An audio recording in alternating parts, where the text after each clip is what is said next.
Hello everyone. In this lecture, you will learn about the uses of capacitor and the effect of dielectric on various parameters like charge, capacitance, voltage, electric field, and the energy stored. Okay. So first we start from the uses of the capacitor. There are so many circuits or so many fields in which we use the capacitor. Few applications of the capacitors are, the first one is it is used in the tuner circuit. Okay.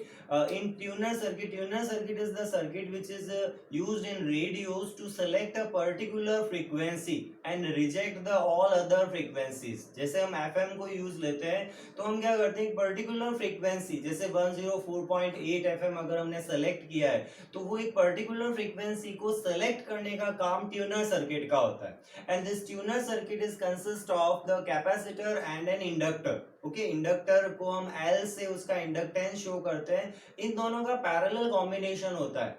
And using this capacitor we can change by the tuning frequency और the resonant frequency कहा जाता है उसको. इस circuit की जो tuner circuit है तो उस रेजोनेंट फ्रीक्वेंसी को चेंज किया जा सकता है with by changing the capacitor. और अगर वो फ्रीक्वेंसी चेंज हो जाएगी तो जो फ्रीक्वेंसी वो सेलेक्ट कर रहा है वो हम बदल सकते हैं. Means to change the frequency, to change the channel, we change the value of capacitor in that tuner circuit. Okay, so first use of this capacitor is what? It is used in radio circuits which is used for tuning of the channel. Channel को tune करना, it means कि किसी particular channel की frequency को select करना, चाहे वो television के रिगार्डिंग हो चाहे वो रेडियो के रिगार्डिंग हो. Okay, then second one is the rectification में एज अ फिल्टर ये यूज आता है. मीन्स कैपेसिटर को हम as a filter circuit use लेते हैं. फिल्टर्स का मीनिंग क्या है यहाँ पर कि बेसिकली रेक्टिफायर्स होते क्या है, the devices or the circuits which converts the alternating current into the direct current. AC को DC में कन्वर्ट करने का काम इन रेक्टिफायर सर्किट्स का होता है. रेक्टिफायर सर्किट्स को हम 14 चैप्टर में स्टडी करेंगे सेमीकंडक्टर इलेक्ट्रॉनिक्स में. और ये जो ट्यूनर सर्किट है इसका एक बेसिक इंट्रोडक्शन हम 7th चैप्टर जो अल्टरनेटिंग करंट है वहां पर हम देंगे कि कैसे इंडक्टर और कैपेसिटर का पैरेलल कॉम्बिनेशन एक पर्टिकुलर फ्रीक्वेंसी को ट्यून करने के यूज आता है. तो हम रेक्टिफिकेशन की बात कर रहे थे. Rectification is the process to convert alternating current into direct current. अब जब हमें इस रेक्टिफिकेशन का आउटपुट मिलता है या रेक्टिफायर का सर्किट का जो आउटपुट मिलता है that is having the mixture of AC and DC. तो to separate out the DC from that mixture we use the filter. और उन फिल्टर्स में से कैपेसिटर जो है वो एक अच्छा फिल्टर सर्किट कहलाता है. और usually we use this capacitor as a filter circuit जहां हम इसको शंट में कनेक्ट करते हैं and that is called shunt capacitor filter. Okay, so that is the second use जो हम 14 चैप्टर में स्टडी करेंगे.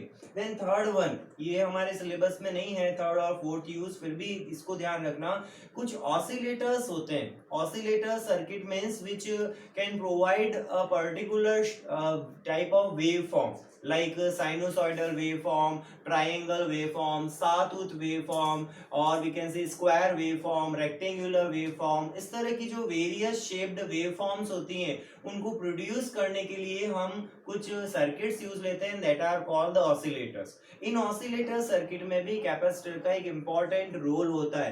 इन्हीं की चार्जिंग और डिस्चार्जिंग से वेरिएशंस उस वेवफॉर्म में आते हैं या पल्सेस में आते हैं जो कि कैपेसिटर प्रोवाइड करता है. Okay, so the third use, ज्यादा डिटेल में हम इसके नहीं जाएंगे क्योंकि अपने सिलेबस से बाहर है ये चीज. तो in oscillator circuits to produce the waveforms. Okay, desired waveform जो मैंने डिफरेंट टाइप की वेवफॉर्म्स की शेप अभी बताई थी. And the fourth one use, induction motor.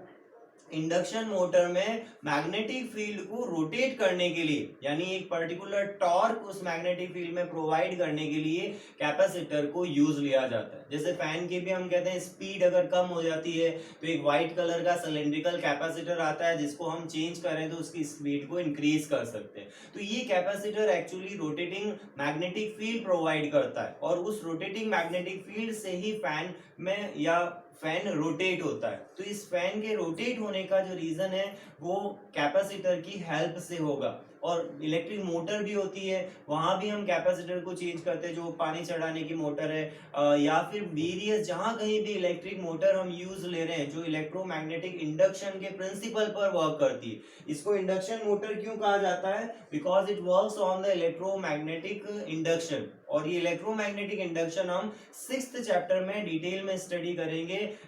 Faraday laws और इलेक्ट्रोमैग्नेटिक इंडक्शन क्या होता है, we will study in the 6th chapter. Okay, so this induction motor में रोटेटिंग मैग्नेटिक फील्ड प्रोवाइड करने के लिए कैपेसिटर को यूज लिया जाता है, and this is the fourth use of the capacitor. So in induction motor for producing the rotating magnetic field.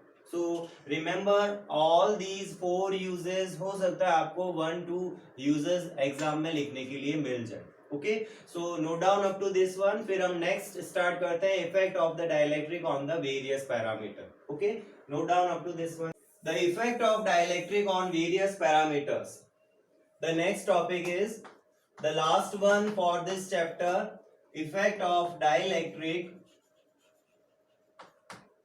on various parameters।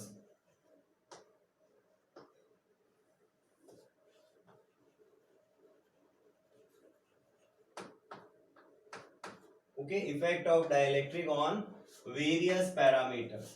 5 parameters we will consider here, and how these parameters will change when we insert the dielectric between the plates of the capacitor, along with the 2 cases. The first case, when the battery remains connected with the capacitor, and the second case, battery first connected and then disconnected. Okay, so these both cases are important, इस पर numerical आते हैं।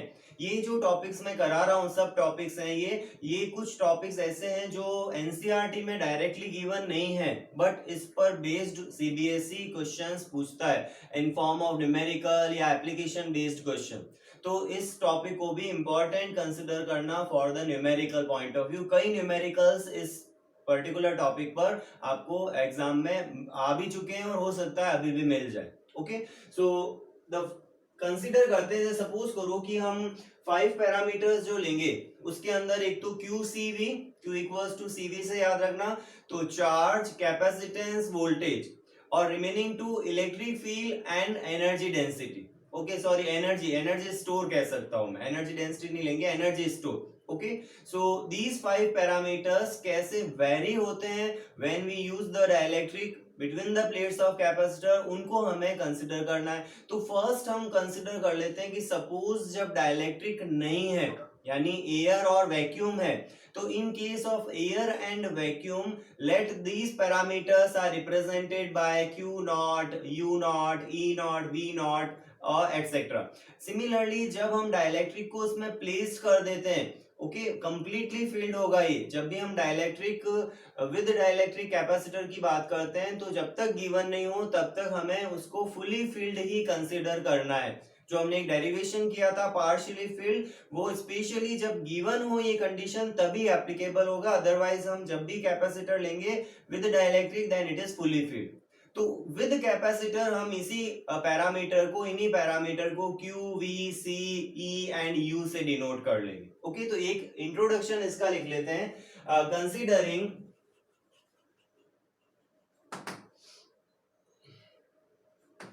The charge,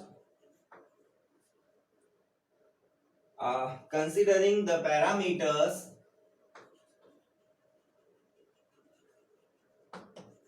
without dielectric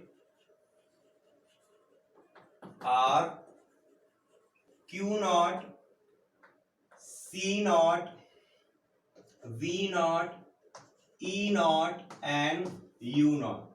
okay, अब ये तुम्हें पता है, Q is for charge, C is for capacitance, V is for voltage, E for electric field and U for energy stored। okay, and with dielectric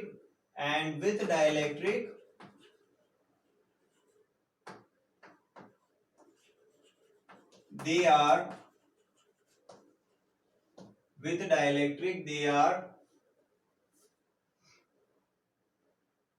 Q, C, V, E and U respectively. Okay,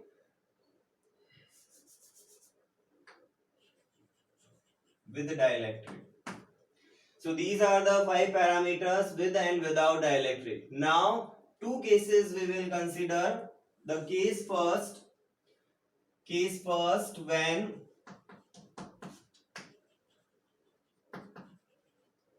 battery connected या remains connected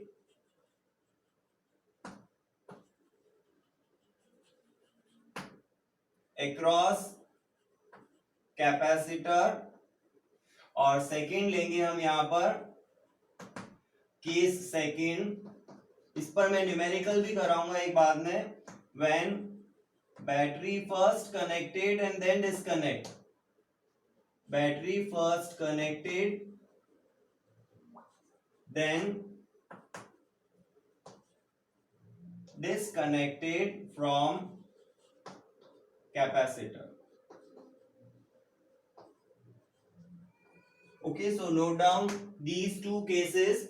In these two cases we have to discuss these 5 parameters, how they will change when we introduce the dielectric. Okay, suppose इसका अगर मैं circuit बनाऊं तो ये circuit कुछ इस तरह से होगा. This is the capacitor and the battery remains connected. Okay, and this second case में हम क्या करेंगे, this is the capacitor and we will use a key also along with the battery. So this key is first on then off. Okay, key जो है यहाँ पर K, this K is first on then off. Okay, एक बार on किया और suppose 1-2 seconds and then हमने उसको off कर दिया. So in both the cases how these 5 parameters changes, one by one हम इसको लेते हैं. द फर्स्ट पैरामीटर इस केस में, for the case first, okay, the first parameter is suppose it is, जब हम देखो बैटरी से कैपेसिटर कंटिन्यू कनेक्टेड है तो उस सिचुएशन में कैपेसिटर के अक्रॉस वोल्टेज सेम रहेगा ना भाई. जितना बैटरी का वोल्टेज है उतना का उतना कैपेसिटर के अक्रॉस रहेगा, अगर आप उसमें डाइलेक्ट्रिक को यूज लो चाहे डाइलेक्ट्रिक को यूज नहीं लो. with dielectric or without dielectric, in both the cases the voltage on the capacitor will remain same. Okay, यानी कैपेसिटर था आपके पास, आपने उसको एक बैटरी से कनेक्ट किया और कनेक्ट करके रखा, फिर आपने उसमें डाइलेक्ट्रिक को इंट्रोड्यूस कर दिया, तो वोल्टेज जो है वो बैटरी ही तो प्रोवाइड कर रही है and this battery remains connected, so the voltage of the capacitor will not affected और will not change. Okay, so in this case the voltage की अगर हम बात करें, सीक्वेंस इन दोनों में ये पॉइंट्स लेने के अलग अलग है. ओके, मैं बता देता हूं कैसे करना है. तो वोल्टेज की अगर हम बात करें तो that will remains constant, means V और V नॉट यहां पर सेम रहेंगे फॉर दिस सिचुएशन. ओके, तो इसको हम लिख सकते हैं remains constant because the battery is connected. Main तो आपको इसके रिजल्ट्स जो है वो ध्यान रखना है कि क्या क्या चेंजेस होते हैं, कैसे कोई डिक्रीज होगा, कौन इंक्रीज होगा और कौन कांस्टेंट रहेगा. ओके, कौन सा पैरामीटर. सेकंड हम बात करते हैं यहाँ पर, अगर वोल्टेज सेम है तो इलेक्ट्रिक फील्ड की हम बात करें. इलेक्ट्रिक फील्ड को हम वोल्टेज की टर्म में लिख सकते हैं. कैसे लिखते हैं, the electric field E is what, it is V upon D. voltage upon distance is electric field. Okay, voltage upon distance is electric field. Since voltage is equals to V equals to V naught, so can we write here this V equals to V naught? Okay, since V equals to V naught, so V naught upon D, and V naught upon D will be what, it is E naught.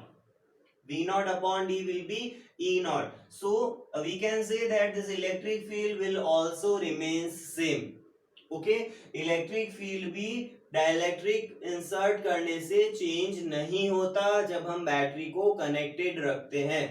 तो remember this point also, E remains same, E remains same or constant we can say. Okay, यहाँ तक note करो। मैं इसी का third fourth और fifth point बताऊंगा, उसके बाद में हम इस केस में आएंगे। Okay, note down up to this one. मैं रफ कर रहा हूं ऊपर वाली 3-4 lines.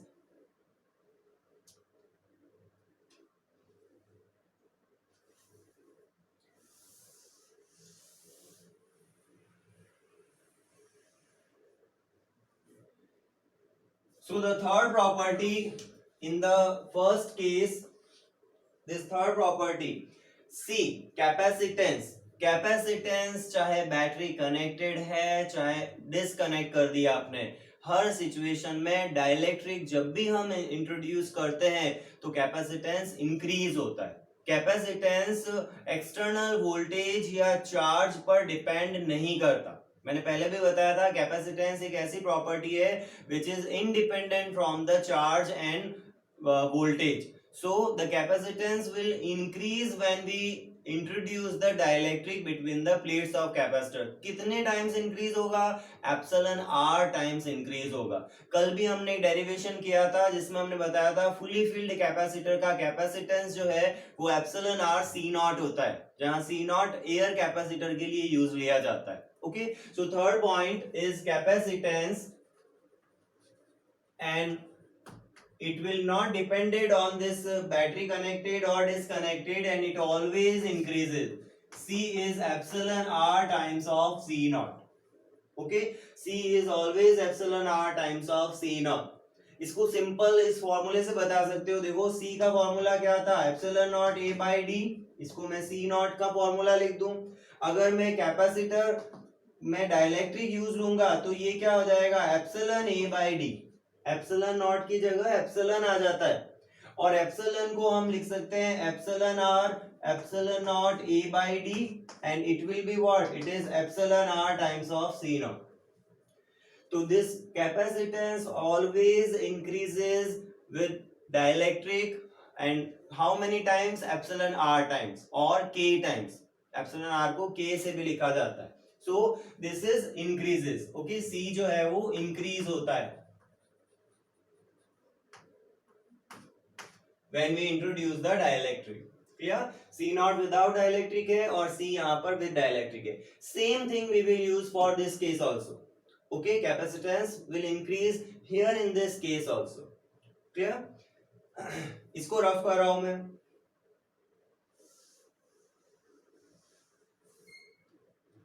So the next property, which is the charge.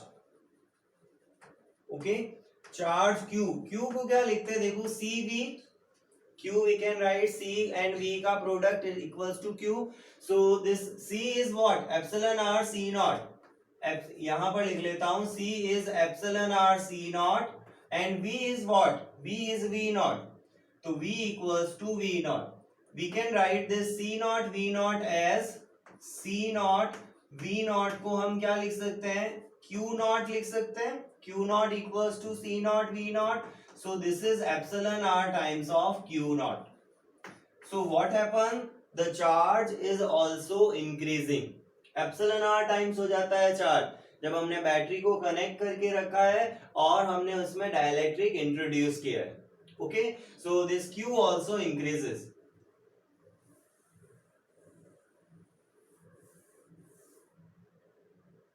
Q increases. Clear? And the last point is energy stored. Energy stored U, which is what? It is half CV square. लिख सकते हैं after U की value लिख रहा हूं.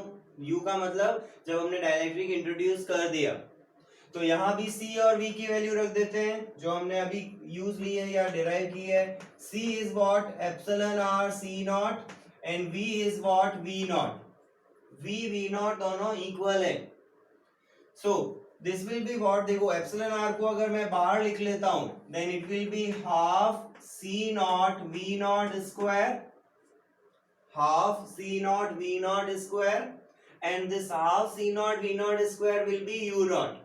Okay, this will be U naught. So U is equals to epsilon R times of U naught. Yeah? तो ये box में बना रहा हूं जहां जहां मैंने यहाँ भी लिख देता हूं मैं E equals to E naught. Okay, so these are the 5 parameter. C पर भी हम बॉक्स बना देते हैं. So voltage remains as it is. Electric field इसको भी लिख लेते हैं U increases. Okay, U increases. So remember इसको पॉइंट्स के फॉर्म में लिख लेना. V remain same, E remains same, and C, Q and U increases. How many times? Epsilon R times. Okay, so C, Q and U are increases in this first case, and V and E remains constant. तो आपको कोई भी parameter exam में as a numerical पूछा जा सकता है. तो आपको डायरेक्ट भी अगर ये चीजें याद रहती है तो you can give your answer directly. Otherwise you have to derive in this way. जैसे मैंने डेरिवेशन किए हैं स्मॉल, 2-3 स्टेप में आपको ये डेरिवेशन करने पड़ सकते हैं अगर आपको याद नहीं है तो इस चीज के बारे में. ओके, चलो सेकंड केस की बात करते हैं. When we first switch on this key and then switch off, then it means कि आपने एक बार बैटरी से इसको कनेक्ट किया कैपेसिटर को और फिर डिस्कनेक्ट कर दिया. अब इस सिचुएशन में क्या होगा, जब आपने बैटरी को डिस्कनेक्ट कर दिया तो कैपेसिटर यहाँ जो हम कंसीडर कर रहे हैं दैट इज आइडियल कैपेसिटर. और आइडियल थ्योरेटिकल है ना, तो थ्योरेटिकली हम आइडियल चीजों की बात करते हैं. और आइडियल कैपेसिटर का मतलब है कि उसका डाइलेक्ट्रिक परफेक्ट इंसुलेटर है and it will not leak the charge through the dielectric. है ना, दोनों प्लेट्स के बीच में या दोनों प्लेट्स पर जो चार्ज है वो डाइलेक्ट्रिक के थ्रू लीक नहीं होगा या एयर के थ्रू लीक नहीं होगा. तो इन दैट सिचुएशन जो हमने यहाँ पर situation, the charge on the capacitor will remain same. देखो चार्ज कब बढ़ता, जब हमने उसको बैटरी से कनेक्ट करके रखा होता. जैसे यहाँ पर, यहाँ चार्ज की वैल्यू इंक्रीज हो रही थी. अब बैटरी नहीं है तो चार्ज वो कैपेसिटर बढ़ाएगा कहाँ से, है ना. समझ रहे हो कि अगर आपके पास एक कैपेसिटर है, आपने उसको बैटरी से कनेक्ट करके डिस्कनेक्ट कर दिया, फिर हमने उसमें डाइलेक्ट्रिक को इंट्रोड्यूस किया, तो नो डाउट डाइलेक्ट्रिक की प्रॉपर्टी चार्ज को इंक्रीज करती है. लेकिन कब करती है, जब बैटरी कनेक्टेड हो. वो बैटरी से चार्ज गेन करता है, बट बैटरी ही डिस्कनेक्टेड है, फिर आप उसमें डाइलेक्ट्रिक इंट्रोड्यूस कर रहे हो तो चार्ज की वैल्यू कांस्टेंट रहती है. सो इन दिस केस एक पॉइंट ध्यान रखना कि जब आपने बैटरी को डिस्कनेक्ट कर दिया तो उस समय चार्ज उस कैपेसिटर पे पहले जितना था इन एब्सेंस ऑफ डाइलेक्ट्रिक उतना ही बाद में रहेगा.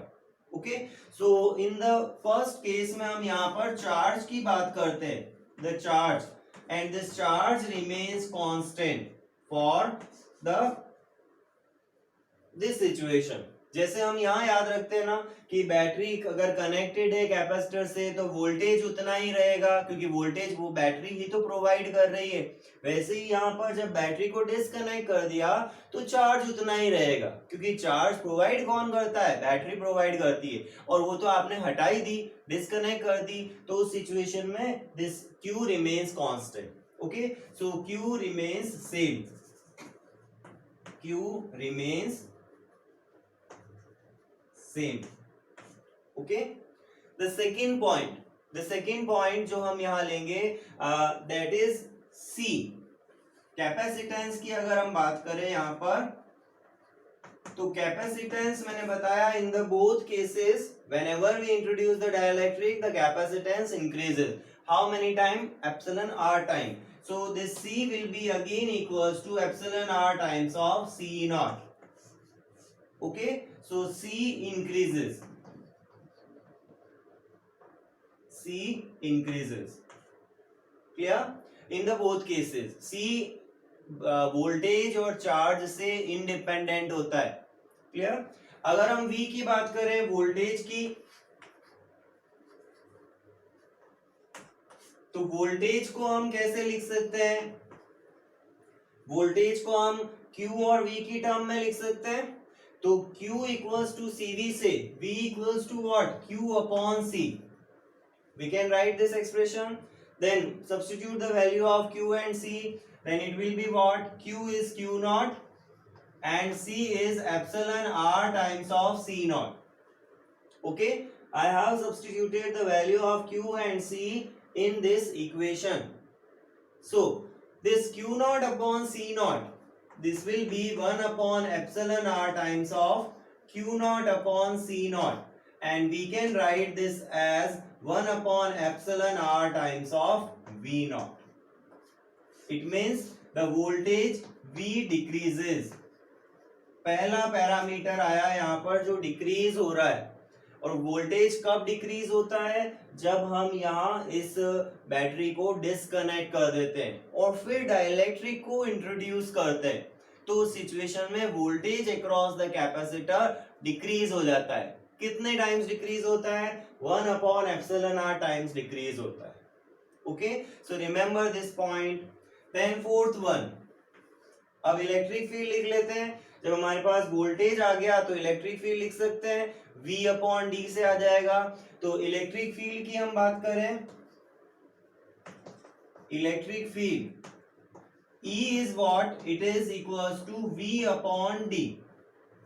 Okay, E is V upon D. V is what? V is here 1 upon epsilon R times of V naught. ये V की वैल्यू है, D as it is. देखो distance between the plates of the capacitor change नहीं होती, वो की वो है, हम केवल डाइलेक्ट्रिक को इंट्रोड्यूस कर रहे हैं. So we can write this equals to E is equals to 1 upon epsilon R times of E naught. So what happened here, this electric field also decrease.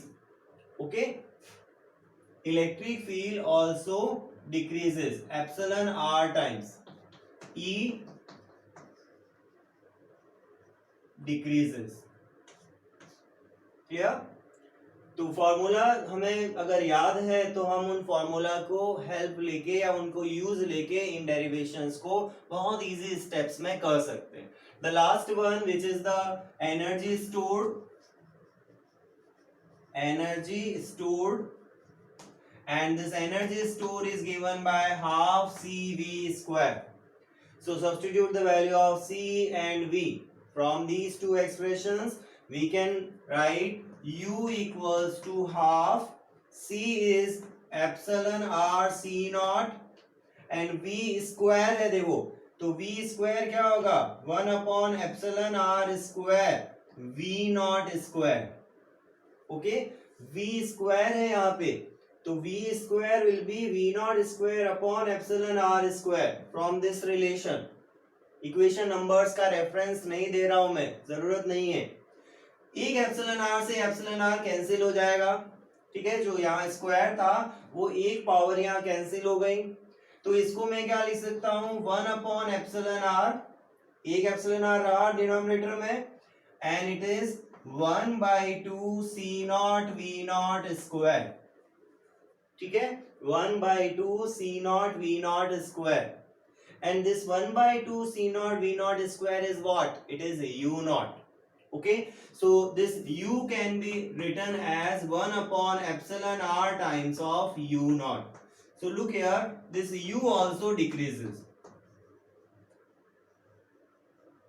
Okay, so U also decreases in this case. So conclude अगर मैं इसको करूं, देखो सारे points हमारे सामने है. This page is very important. Okay, ये जो पेज मैंने यहाँ पे बनाया है, दिस इज वेरी इंपॉर्टेंट, और आपको न्यूमेरिकल ऐसा हो सकता है एग्जाम जो स्कूल लेती है वहां इस टाइप का क्वेश्चन मिले, या बोर्ड में मेन एग्जाम में आपको इस टाइप का क्वेश्चन मिले. तो वेरी इंपॉर्टेंट थिंग, इसको एक बार स्क्रीनशॉट ले लो या नोट कर लो. All the 5 parameters 1 2 3 4 5. So in this case what is happening, the charge remains constant. Only the one thing remains constant when you disconnect the battery, and that is the electric charge. Capacitance increase होगा, no doubt, दोनों ही case में. U, V और E, U, V and E, all three are decreasing. How many times? 1 upon epsilon R times इनकी value decrease हो जाती है. So remember all these 10 parameters for both the cases. इस पर एक न्यूमेरिकल करते हैं जल्दी से, और फिर इसको सम अप करेंगे लेक्चर को. Note down.